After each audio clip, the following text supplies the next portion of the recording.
Assalamualaikum warahmatullahi wabarakatuh. Jumpa lagi dengan saya di channel Sunario Semaba 75. Pada video kali ini saya akan membahas soal SBMPTN tahun 2018 versi soal 2018-12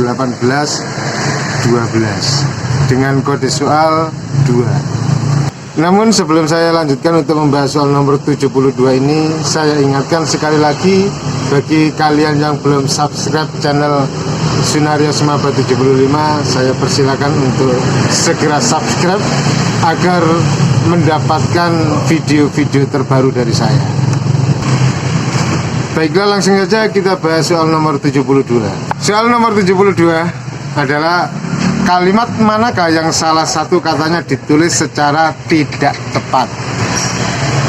Jadi saya ulangi lagi, kalimat manakah yang salah satu katanya ditulis secara tidak tepat. Ya, di sini ada 5 pilihan jawaban dan setiap pilihan jawaban ini ada sebuah kata yang penulisannya meragukan. Misalnya pilihan jawaban A ada kata berapapun. Benarkah tulisan pun di sini dipisah? Kita lihat kaidah atau aturan di dalam penulisan pun. Penulisan pun dapat kita bedakan menjadi dua. Ada pun yang ditulis sebagai partikel dan ada pun yang ditulis sebagai kata. Kapan pun dianggap sebagai partikel? Apabila kata pun di sini tidak bermakna atau hanya berfungsi sebagai penegas. Namun apabila pun di sini memiliki sebuah makna yang berarti juga atau juga bisa dimaknai dengan saja, maka pun di sini dianggap sebagai sebuah kata. Nah, jika pun dianggap sebagai sebuah partikel, maka penulisannya harus dirangkai. Misalnya walaupun, meskipun, bagaimanapun, biarpun. Nah, itu semuanya penulisannya dirangkai. Tapi kalau pun yang berfungsi sebagai kata, yang dianggap sebagai kata, yang memiliki makna juga atau saja, penulisannya dipisah. Misalnya ada kata dia pun, ada kata lagi saya pun, ada kata lagi misalnya ada kata berapapun. Nah, pun di sini menyatakan makna juga. Saya pun saya juga, dia pun dia juga. Nah, seperti itu. Jadi kalaupun yang bermakna juga atau saja, penulisannya dipisah. Oke, jadi kata berapapun pendaftarnya, pun di situ memiliki makna apa? Berapa saja pendaftarnya memiliki makna seperti itu. Jadi pun di situ penulisannya sudah benar, dipisah. Selanjutnya pilihan jawaban B, ada kata ber-KTP. Nah, ini hampir sama dengan kata antar RT untuk pilihan jawaban C.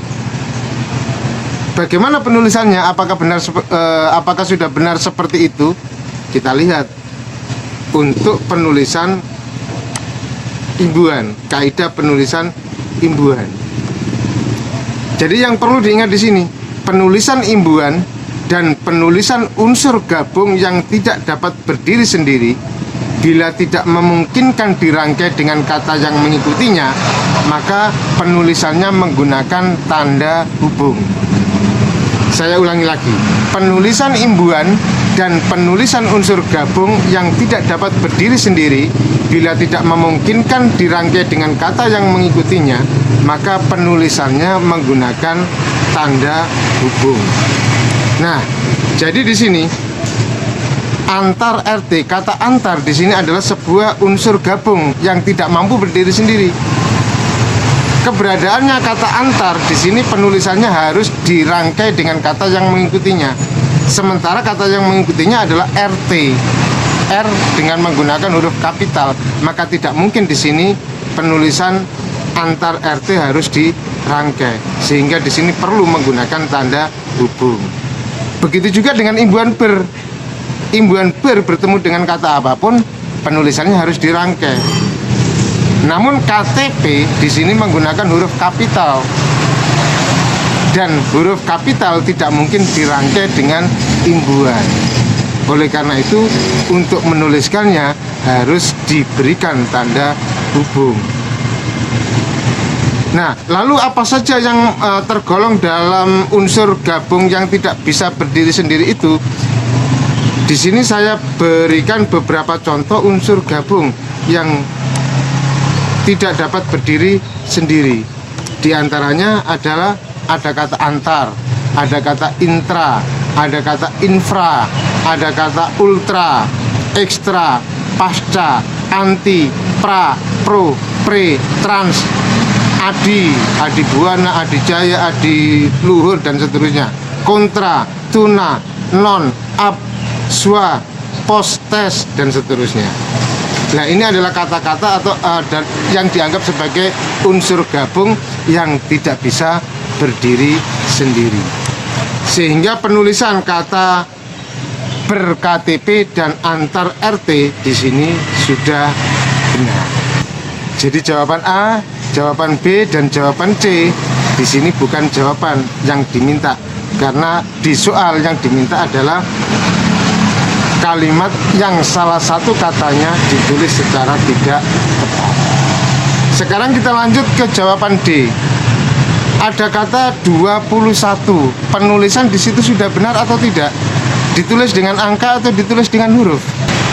Kita lihat aturan penulisannya, yaitu pada kaidah penulisan bilangan berdasarkan Pedoman Umum Bahasa Indonesia atau biasa kita kenal dengan istilah PUEBI.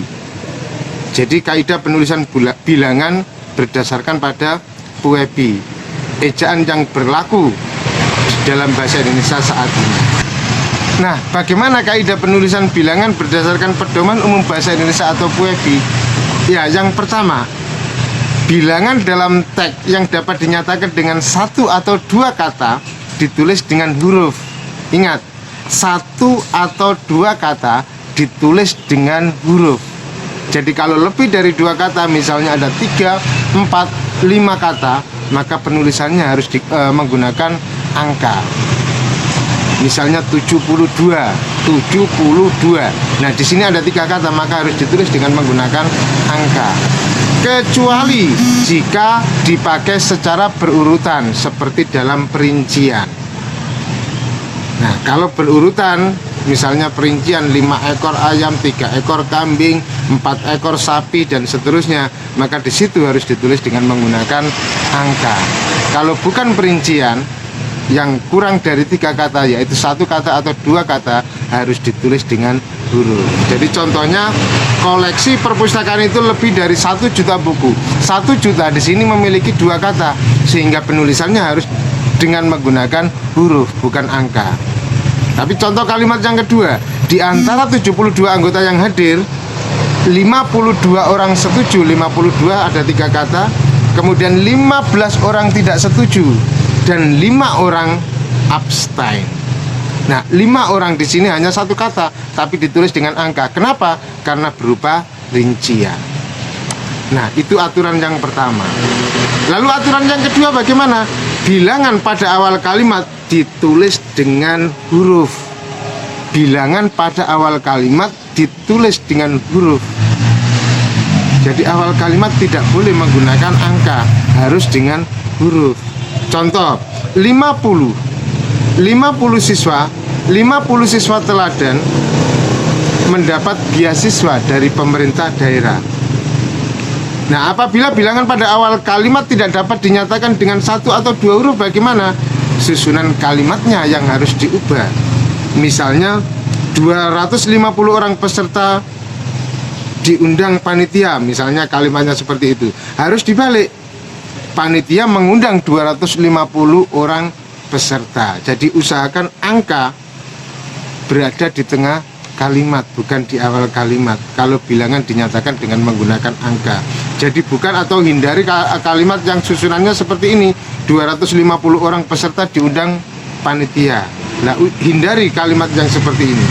Maka susunannya harus dibalik, panitia mengundang 250 orang peserta. Maknanya sama, cuma strukturnya yang berbeda. Kalau panitia mengundang 250 orang peserta, susunan kalimatnya kalimat aktif. Sedangkan 250 orang peserta diundang panitia, susunannya kalimat pasif, tapi maknanya tetap sama. Nah, itu aturan yang kedua. Lalu aturan yang ketiga bagaimana? Aturan yang ketiga adalah angka yang menunjukkan bilangan besar dapat ditulis sebagai sebagian dengan huruf supaya lebih mudah dibaca.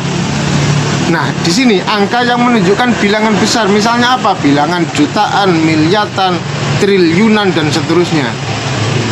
Ditulis sebagian dengan huruf dan sebagian dengan angka untuk lebih memudahkan pembacaan atau lebih mudah dibaca. Contoh, misalnya ada kalimat dia mendapatkan bantuan 250 juta untuk mengembangkan usahanya. 250 juta kalau ditulis dengan menggunakan angka, orang kalau membaca akan merasa kesulitan. Lebih mudah ketika membaca dengan gabungan seperti ini, 250 juta ditulis dengan huruf. Nah, itu aturan yang ketiga. Lalu aturan yang keempat bagaimana? Aturan yang keempat, penulisan bilangan tingkat dapat dilakukan dengan cara berikut. Misalnya abad 20 angka Romawi langsung dengan menggunakan XX. Kalau menggunakan angka Arab bagaimana? Abad ke tanda hubung 20. Kalau menggunakan huruf bagaimana? Abad kedua, kata ke bergabung dengan kata yang pertama pada bilangan, ke-20. Begitu juga misalnya perang dunia kedua, kalau menggunakan angka Romawi, ke-nya dihilangkan karena Romawi 2 itu sudah menyatakan makna ke. Kemudian perang dunia ke-2 ini menggunakan angka Arab, ditulis dengan menggunakan tanda hubung.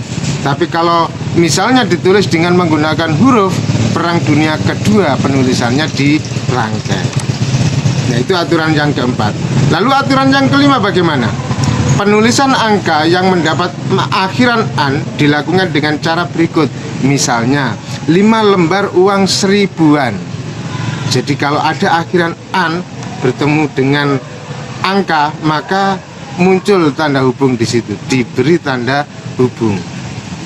Jadi 5 lembar uang 1000-an atau tahun 1950-an.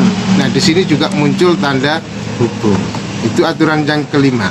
Aturan yang keenam, penulisan bilangan dengan angka dan huruf sekaligus dilakukan dalam peraturan perundang-undangan, akta atau kwitansi. Jadi kalau kita menulis di aturan perundang-undangan atau akta atau kwitansi, kita bisa menggunakan angka dan juga menggunakan huruf secara bersama-sama.